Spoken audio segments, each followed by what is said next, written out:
So I'm Tom. I do work as part of these organisations and for myself as well. I'm based in Wales. I'll tell you a bit more about that.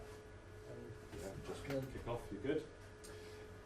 Okay, so I'd like to share the thinking of a European network called Real World Learning and how we've been using values and frames in outdoor learning sustainability, and also how this has been brought into the FSC, the Field Studies Council in the UK, and also a little bit of the application of my work in Wales. So a little bit of background about Real World Learning. 3 years ago we set out to tackle this small, big question.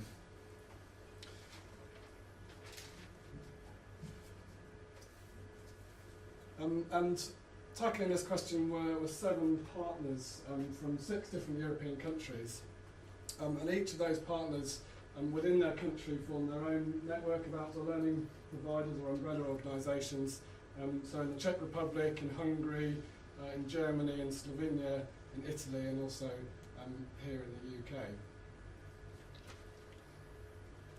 So the work that we were doing sort of initially had 4 main parts to it. We were wanting to explore what sort of outdoor science will help develop thinking and action for sustainability, and what are the pedagogies, what sort of approaches can we use to do that, what green competences will we support for young people to take into their future careers, and how do we know if this is working? So that was what we were setting out to do. And out of that came a sort of way of thinking, a way of being around outdoor learning for sustainability, which is visualised in this model, which has a hand representing respect, care and positive action. And you can see the ripples that spread out from each element of learning and how they find synergy together to deliver a more meaningful, deeper learning experience. So the model sort of uses 6 questions to look and guide learning for sustainability. And on the little finger we've got understanding, which reflects sort of science element. And we've identified a number of science principles for life that can be really useful in outdoor learning for sustainability. Now these principles, such as cycles, aren't just principles that can be studied scientifically and are useful for outdoor learning, but they can also be applied to our communities and our economy, for example, and be very powerful metaphors for a creative and positive, sustainable future. We also then looked at how do we transfer that learning and recognising the need to anchor learning in the learner's world to give it a much deeper meaning, and to be able to transfer not only the understanding but all elements of learning to different areas of their life, so themselves and the world around them, their communities and the global society, so really crossing over between all of them. Also within all learning, experience is obviously a hugely powerful element to create deep learning. And the exploration of outdoor learning pedagogy sort of came up with a number of core ripples and really focusing on emotional and practical as well as the knowledge, raising curiosity and being open to the outcome of learning as being a really challenging part to it. But to deal with sustainability at personal and collective level is really to deal with empowerment, and this is strongly linked to these self-direction values that we've been talking about, and highlights the need for learners to be offered the opportunity to work communally, deal with feelings and have ownership over their learning. Now this is my little breather slide, one of Rob's tips. Can you spot the empowerment in this session? This was a project that finished yesterday as one of the first to try and use this model to develop it. Who's leading that session?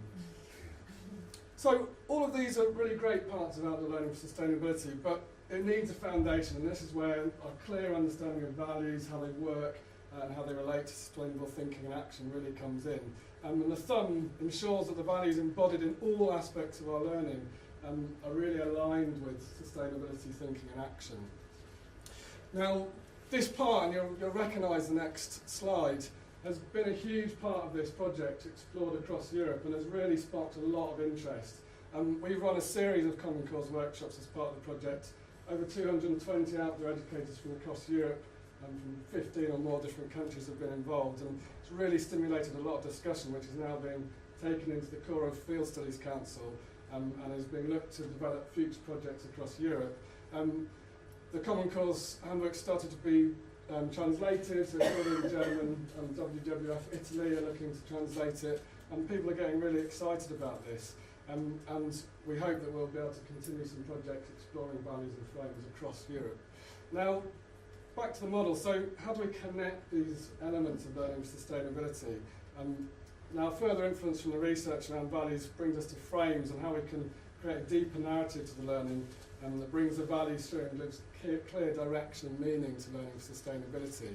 And this is perhaps one of the most exciting things, and we know that frames help to shape our thinking and responses. We know that they reinforce through repeated engagement. We also know that they connect values into all areas of our lives and our learning, and we'll be familiar with frames that are used on us every single day.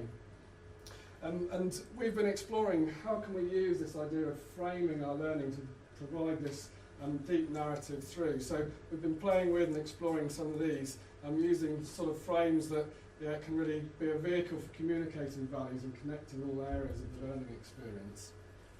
And putting this into practice has been hugely rewarding. It's something not everyone's done before, even thought about frames. And this is a comment from a colleague when she started to use this model. I was really inspired to get this feedback, so touch of reading.